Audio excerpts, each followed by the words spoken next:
Mari kita buka kembali mushaf Al-Quran pada surat An-Nahl, surat ke-16, lanjutkan mulai ayat 97. Ya, kita pahami dulu. Man amila sholiham min dzakarin aw unta.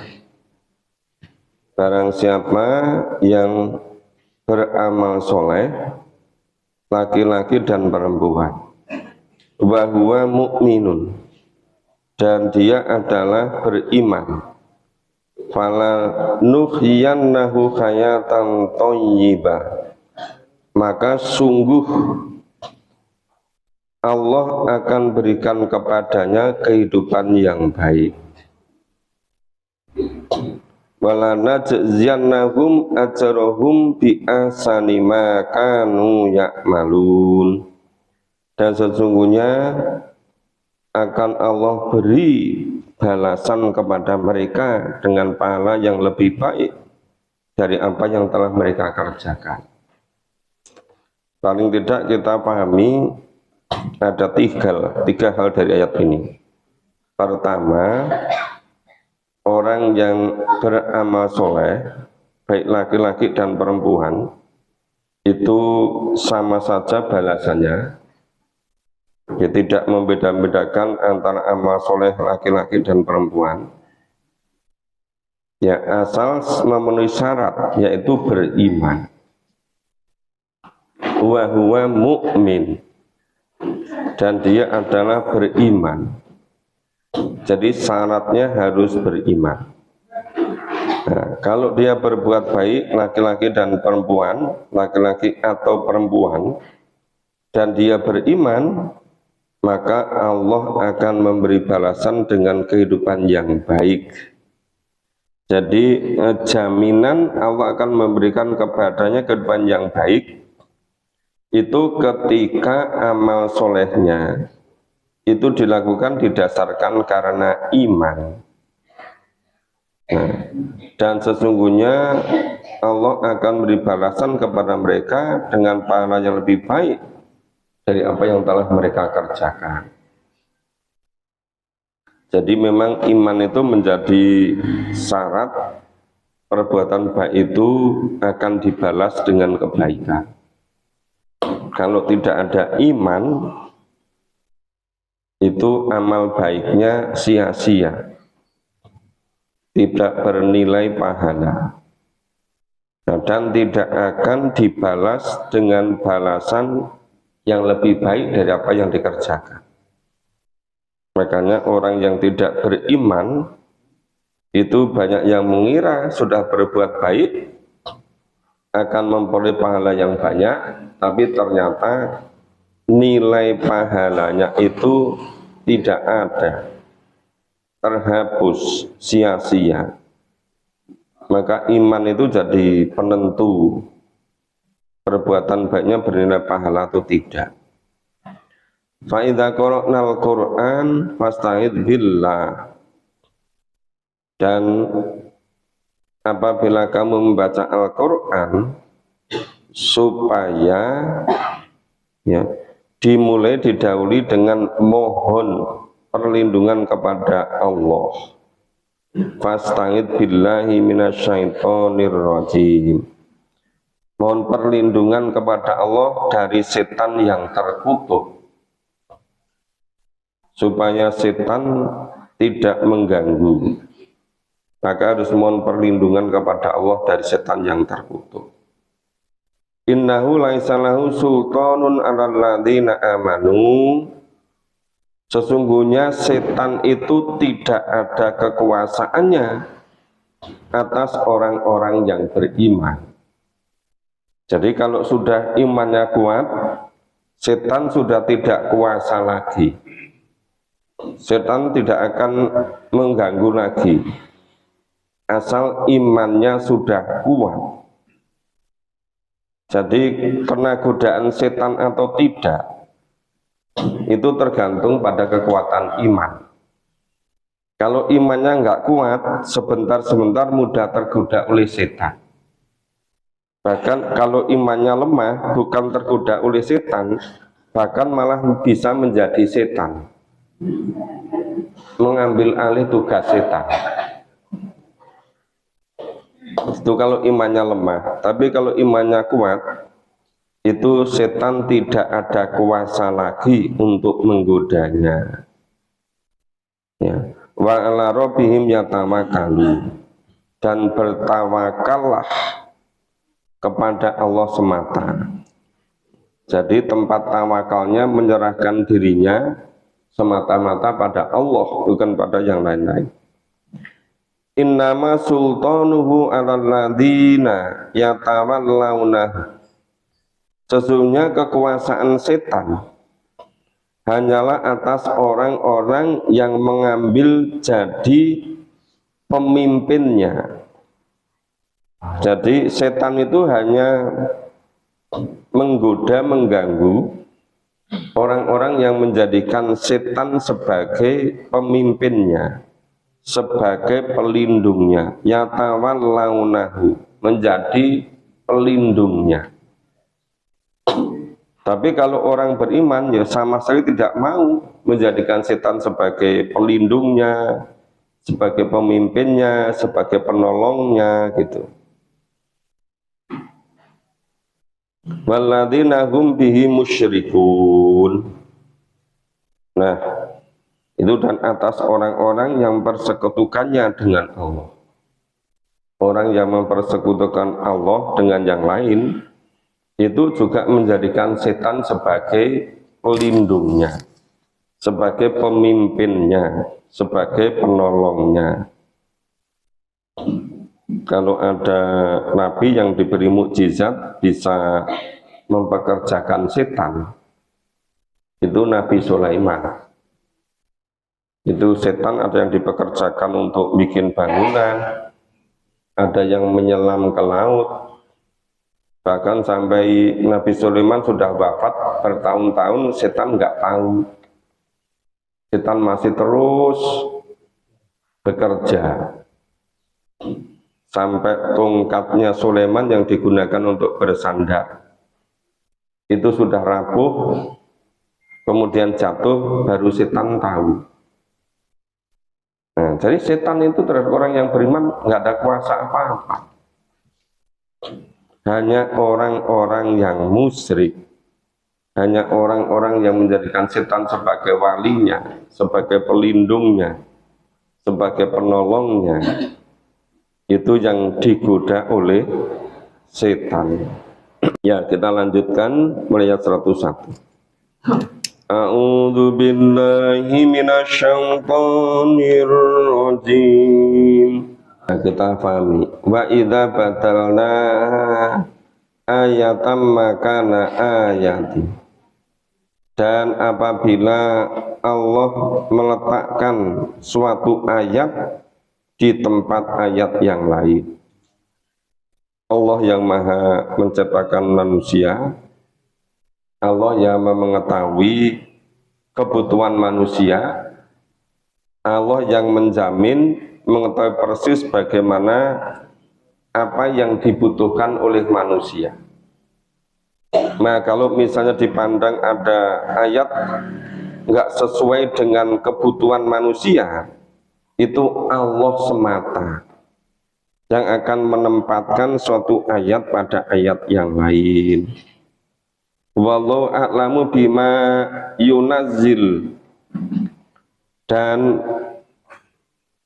sebagai pengganti pada ayat yang lain tadi, itu Allah yang betul-betul mengetahui ya, apa yang diturunkannya. Wallahu a'lamu bima yunazzil, Allah yang betul-betul lebih mengetahui apa yang diturunkannya. Qalu innama anta muftar, mereka berkata sesungguhnya kamu adalah orang yang mengada-adakan saja. Bal aktsaruhum la ya'lamun, bahkan kebanyakan manusia, kebanyakan mereka tidak mengetahui. Makanya kalau manusia ini mengikuti sepenuhnya dari apa yang diwahyukan oleh Allah, ayat-ayat yang diwahyukan oleh Allah. Nah, itu ya sepenuhnya pada Allah, karena Allah yang Maha mengetahui. Nah, kalau manusia membuat-buat, mengada-adakan, ya, hanya memperkirakan atau don, ya, disebutkan di sini qalu innama anta muftar, mereka bakal sesungguhnya kamu adalah orang yang mengada-adakan saja. Ini orang-orang musyrik, orang-orang kafir itu sering menuduh Nabi itu yang mengada-adakan Al-Quran. Padahal Al-Quran itu wahyu yang sepenuhnya dari Allah. Nabi mendengarkan wahyu yang dibacakan oleh malaikat, kemudian setelah Nabi mendengarkan, menirukan, kemudian hafal, terus menyampaikan pada yang lain, sampaikan pada orang-orang yang menerima, kemudian mendengarkan, nyimak, memahami, menghafal. Ada yang menuliskan.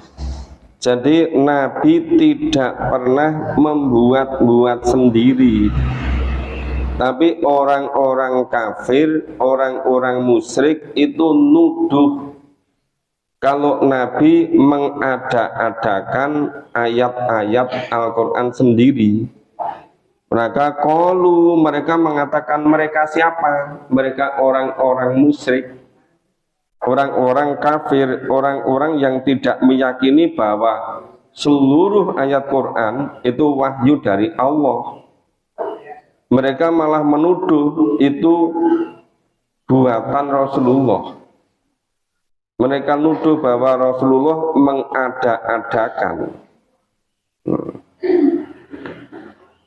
Qul nazzalahu ruhul qudus mir rabbik bil haq.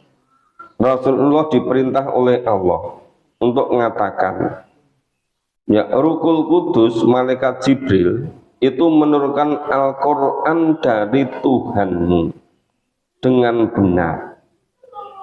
Nah, jadi sama sekali Rasulullah tidak mengada-adakan, sama sekali tidak membuat-buat sendiri, tapi malaikat Jibril yang menurunkan Al-Quran dari Tuhannya kepada Nabi dengan benar. Liyuthabbital ladzina amanu wa huda wa busra lil muslimin. Yang malaikat menurunkan Al-Quran kepada Nabi dengan benar itu untuk meneguhkan hati orang-orang yang telah beriman, meneguhkan hati orang telah beriman, dan menjadi petunjuk serta kabar gembira bagi orang-orang yang muslim, orang-orang yang berserah diri kepada Allah. Jadi kalau orang kafir, orang musyrik memang nggak meyakini kalau Al-Quran itu diturunkan dari Allah melalui malaikat Jibril. Mereka menuduh Rasulullah mengada-adakan sendiri, membuat-buat sendiri.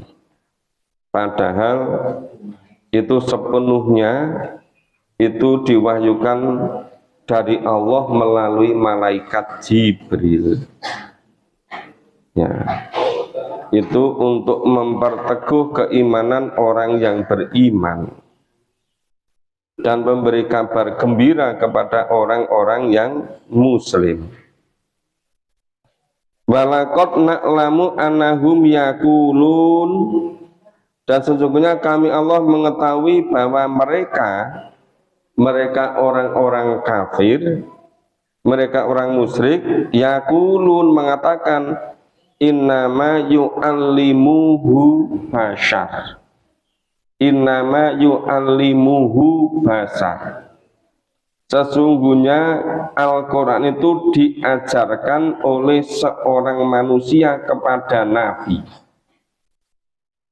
Ini tuduhan yang lain lagi. Yang tadi katanya Al-Quran dibuat-buat, diada-adakan oleh Nabi. Yang sekarang mereka menuduh bahwa Al-Quran itu diajarkan oleh manusia kepada Nabi. Nah, lisanul ladzi yulkhiduna ilahi a'jami.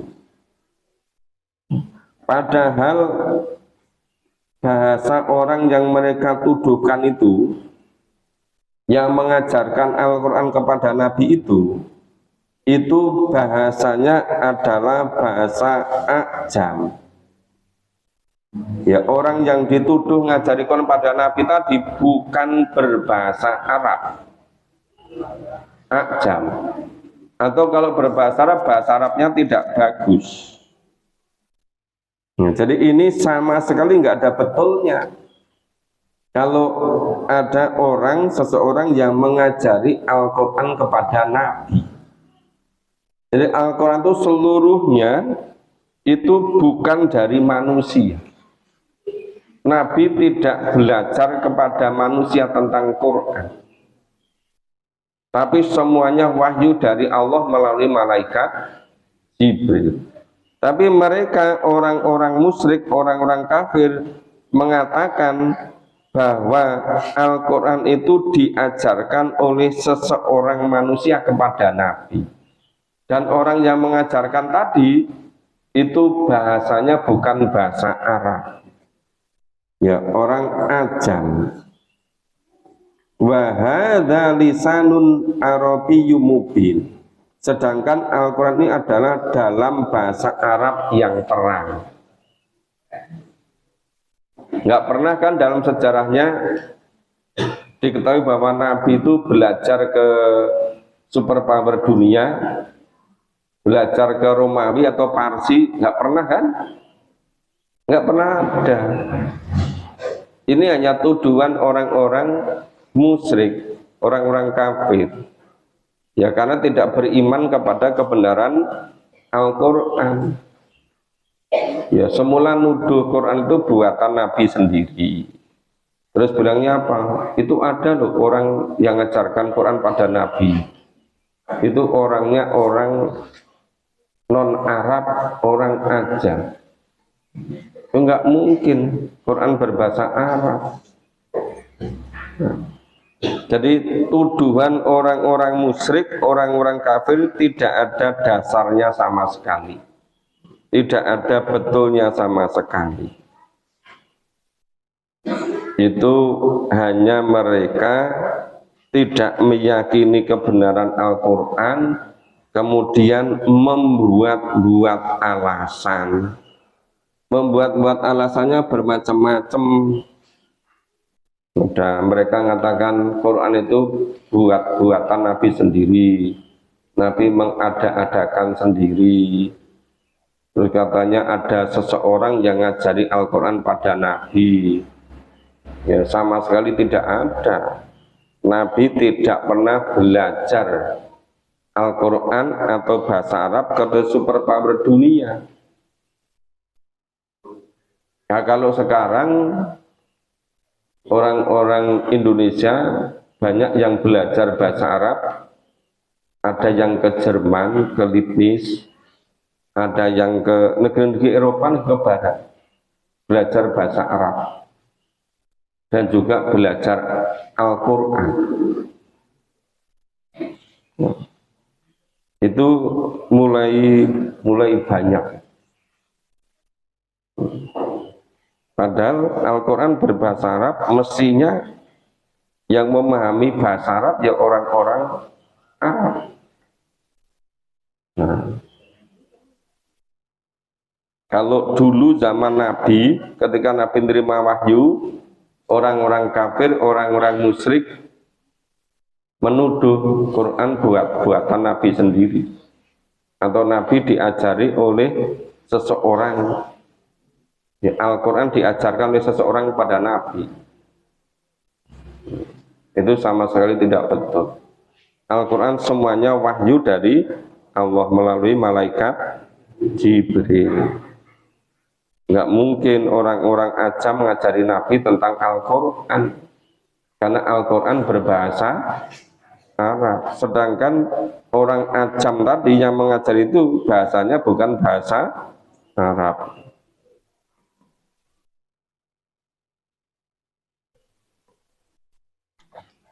Jadi banyak sekali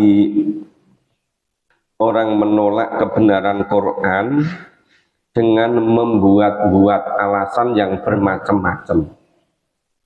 Jadi intinya sebetulnya mereka tidak meyakini kebenaran Al-Quran, tidak beriman kepada Nabi, tidak beriman kepada wahyu yang diterima oleh Nabi. Mereka mengatakan Al-Quran itu dibuat oleh Nabi Muhammad sendiri. Dan Nabi Muhammad diajari Al-Quran oleh orang lain. Yang disanggah oleh Allah nggak mungkin sama sekali. Al-Quran itu berbahasa Arab. Sedangkan superpower dunia ketika itu, orang-orang yang menguasai dunia pada zaman Nabi itu Romawi dan Parsi. Bahasanya bukan bahasa Arab itu.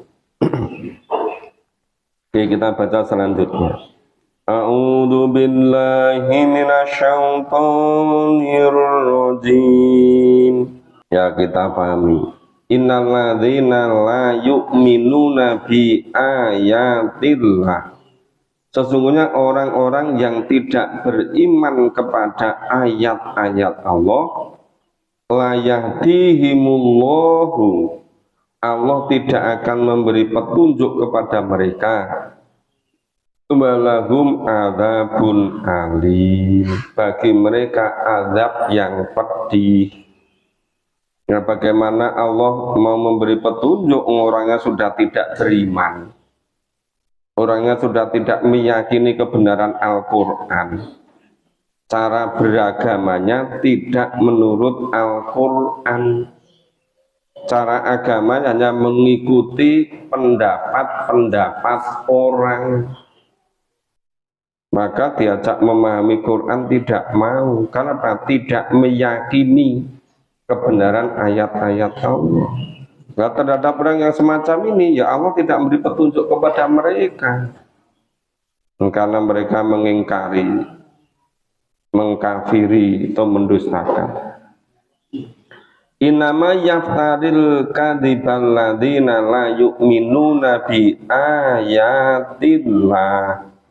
Sesungguhnya yang mengada-adakan kebohongan, yaftaril kadzib, mengada-adakan kebohongan. Siapa yang mengada-adakan kebohongan itu? Tadi orang-orang yang mengatakan katanya Al-Quran itu buatan Nabi sendiri. Katanya ada seseorang yang mengajari Nabi tentang Al-Quran. Itu orang yang mengada-adakan kebohongan. Ya, yaftaril kadziba, mengada-adakan kebohongan. Ya, hanyalah orang-orang yang tidak beriman kepada ayat-ayat Allah. Jadi orang yang mengada-adakan kebohongan itu hanyalah orang-orang yang tidak beriman kepada ayat-ayat Allah. Yang beriman pada Allah nggak mungkin ya mengada-adakan kebohongan, mengatakan Al-Quran itu buatan Nabi sendiri. Itu ada seseorang yang ngajari pada Nabi tentang Al-Quran. Orang yang ngatakan itu hanya orang yang tidak beriman pada ayat Allah. Itu orang yang mengada-adakan kebohongan dengan mengatakan begitu. Ba'ulaika humul kadzibun, dan mereka itulah orang-orang yang pendusta. Mereka orang-orang pendusta. Seringkali orang itu cara beragama itu gonta-ganti. Cara beragamanya itu bisa nggak mantap, nggak stabil. Itu biasanya orang yang beragama tidak mengikuti, tidak mengimani ayat-ayat Quran, memperturutkan pikirannya, memperturutkan nafsunya. Seringkali menganggap agama ini seperti pakaian.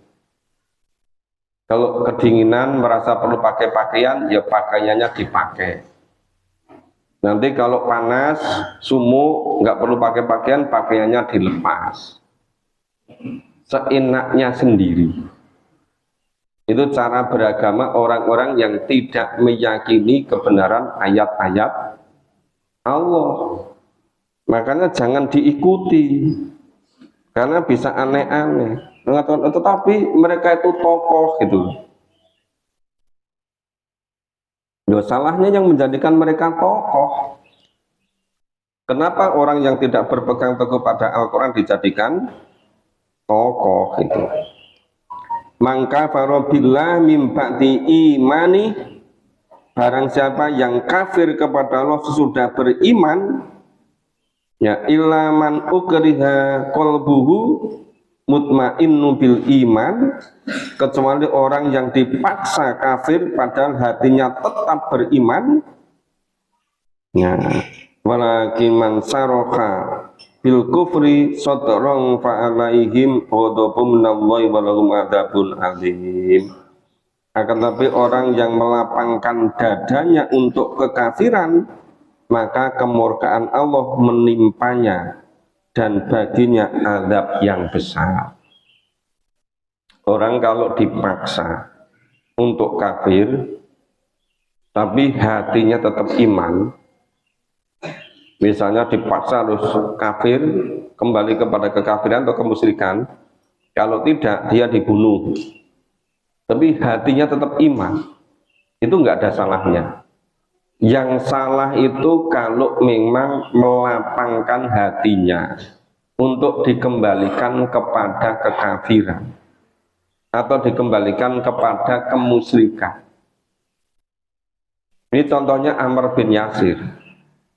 Ammar bin Yasir itu dari keluarga Yasir, anak Yasir, dalam situasi yang lemah, dipaksa untuk kembali kepada agama nenek moyang mereka. Ya, nenek moyang mereka itu juga beragama, cuma yang disembah itu selain Allah. Atau bisa juga mereka nyembah Allah tapi juga sembahan-sembahan yang lain. Jadi orang-orang musyrik, orang-orang kafir, orang ateis pun sebetulnya mereka juga beragama. Cuma yang disembah bukan Allah, sembahan yang lain, yaitu agama nenek moyang mereka yang menyembah selain Allah. Nah, kalau seperti Ammar bin Yasir dipaksa untuk kembali kepada kekafiran atau kepada kemusyrikan, nah, tapi hatinya tetap iman, itu tidak ada salahnya.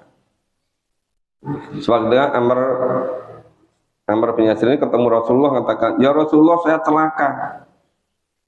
Ya, terus ditanya Rasulullah, kenapa? Saya dipaksa kembali kepada kekafiran, kepada kemusyrikan. Rasulullah tanya, hatimu gimana? Hati saya tetap ahad, tetap mengesahkan Allah. Oh, kalau gitu nggak apa-apa. Nanti kalau dipaksa lagi daripada kamu dibunuh, nggak apa-apa kamu mengatakan itu lagi. Itu nggak salah bagimu. Yang salah itu kalau orang memang melapangkan dadanya untuk dikembalikan kepada kemusyrikan. Yang melapangkan dadanya dikembalikan kepada kekafiran, itu yang salah. Nah, terhadap orang yang seperti itu Allah murka luar biasa. Disebutkan maka sampai ghadabum minallah, Allah marah luar biasa kepada orang-orang yang melapangkan hatinya untuk dikembalikan kepada kekafiran, kepada kemusyrikan. Walahum adzabun azim. Maka bagi mereka azab yang pedih. Makanya kalau ada orang yang semula sudah memahami Quran, meyakini Quran, ya secara relatif istiqomah, kemudian berhenti kembali kepada cara-cara beragama yang lama, itu namanya melapangkan hatinya untuk dikembalikan kepada cara beragama yang lama, yang tidak mengesahkan Allah, yang tidak mentauhidkan Allah, tapi mengikuti cara-cara yang lain. bukan cara yang dituntun Allah di dalam Al-Quran. Dalika bi anna mustahabul hayatad dunya alal akhirah. Yang demikian itu disebabkan karena sesungguhnya mereka mencintai kehidupan di dunia lebih dari akhirat. Jadi biasanya alasannya itu alasan duniawi. Orang yang meninggalkan Islam, ketauhidan, kembali kepada kemusyrikan, kekafiran, itu alasannya karena duniawi. Ya, menganggap dunia itu lebih penting dari akhirat. Mereka mencintai dunia lebih dari mencintai akhirat. Sudah rumahnya dekat dengan tempat pengajian, sudah aktif ikut pengajian. Kemudian dengan alasan supaya ekonominya lebih lancar. Kemudian pindah tempat yang lebih jauh. Akhirnya nggak sempat memahami Quran. Hanya dunia. Ada yang sudah bekerja, sudah baik, cuma nganggap hasilnya kurang banyak, kurang tinggi. Kemudian meninggalkan pekerjaan, ganti pekerjaan yang dia nggak sempat lagi untuk memahami Quran. Lama-lama ya hanya mencintai dunia, meninggalkan akhiratnya. Maka istilahnya di sini disebutkan bi annahu mustahabul hayatad dunya alal akhirah. Mereka itu orang-orang yang lebih mencintai kehidupan dunia daripada akhirat. Nah itu. Nah, terus orang yang semacam itu bagaimana itu? Ya, wa annallaha la yahdil qaumal kafirin. Dan sesungguhnya Allah tidak akan memberi petunjuk kepada orang-orang kafir. Karena orang kafir itu sengaja meninggalkan iman, kembali kepada kekafiran, kembali kepada kemusyrikan. Ya ulaikal ladzina taba Allahu ala qulubihim wa sam'ihim wa absarihim. Mereka itulah orang-orang yang hatinya, pendengarannya, penglihatannya telah dikunci mati oleh Allah. Karena mereka dengan sengaja meninggalkan iman. Nah, maka dikunci. Orang saya katakan hatinya pendengar itu sudah dikunci, kuncinya karatan tur ilang. Wis belas ra iso dibuka. Itu memberi contoh yang menyangatkan. Nah, maka ulaikal ladzina taballahu ala qulubihim wa samihim wa absarihim. Nah, mereka itulah orang-orang yang hati, pendengaran dan penglihatannya telah dikunci oleh Allah. Wa ulaika humul ghafilun. Dan mereka itulah orang-orang yang lalai. Yang menjadikan lalai tadi apa? Lebih mencintai dunia. Nah, dunia itu segala macam jenisnya. Bisa pekerjaan, bisa hobi, bisa apa itu perhiasan, bisa pangkat, bisa kedudukan, bisa harta, hobi. Ada juga karena nikah. Banyak kan nikah meninggalkan iman? Banyak juga mudah-mudahan keserimpet rambut. Rambut bawa iso ngerimpet nih. Ya aneh memang. Itu maka ulaika humul ghafilun. Orang-orang yang lalai terhadap akhiratnya, hanya mementingkan, hanya mencintai dunia. La jarama annahu fil akhirati humul khasirun. Pastilah bahwa mereka di akhirat nanti adalah orang-orang yang rugi, khasirun. Jadi menurut Quran itu sangat pasti, sangat jelas. Orang di akhirat seperti apa itu sudah pasti menurut akhirat, menurut Al-Quran. Tapi orang-orang sekarang itu dibikin kabur. Seakan-akan akhirat itu surga atau neraka itu nggak pasti gitu. Menurut Al-Quran sangat pasti. Ya, dan itu pasti benarnya gitu. Ya, tapi dibikin kabur oleh orang-orang yang memberi pengaruh dan cara beragamanya nggak sungguh-sungguh.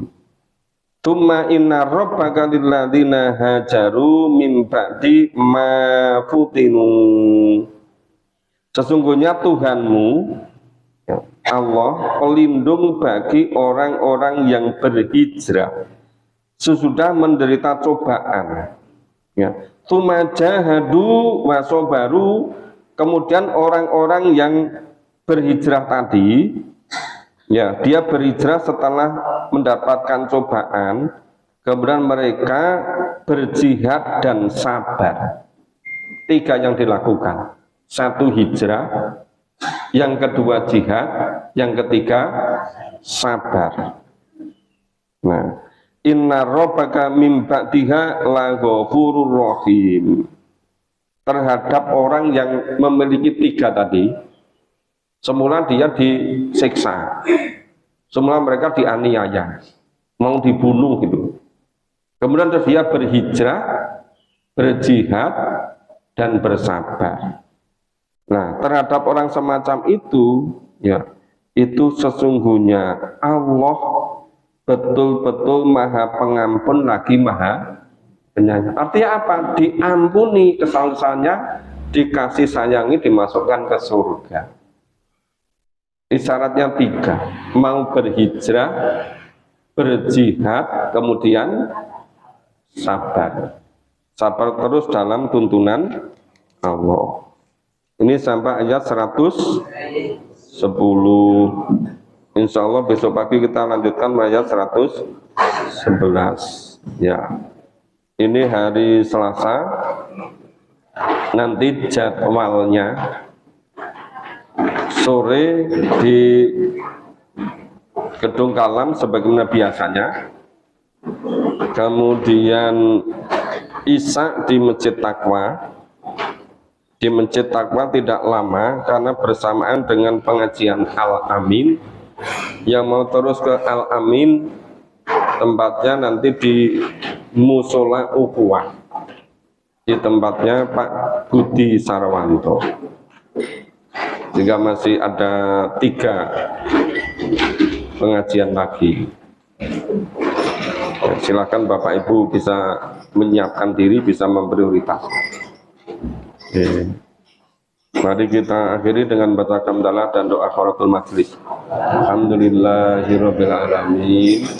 Subhanallah wa bihamdika asyhadu an la ilaha illa anta astaghfiruka wa atubu ilaik. Assalamualaikum warahmatullahi wabarakatuh.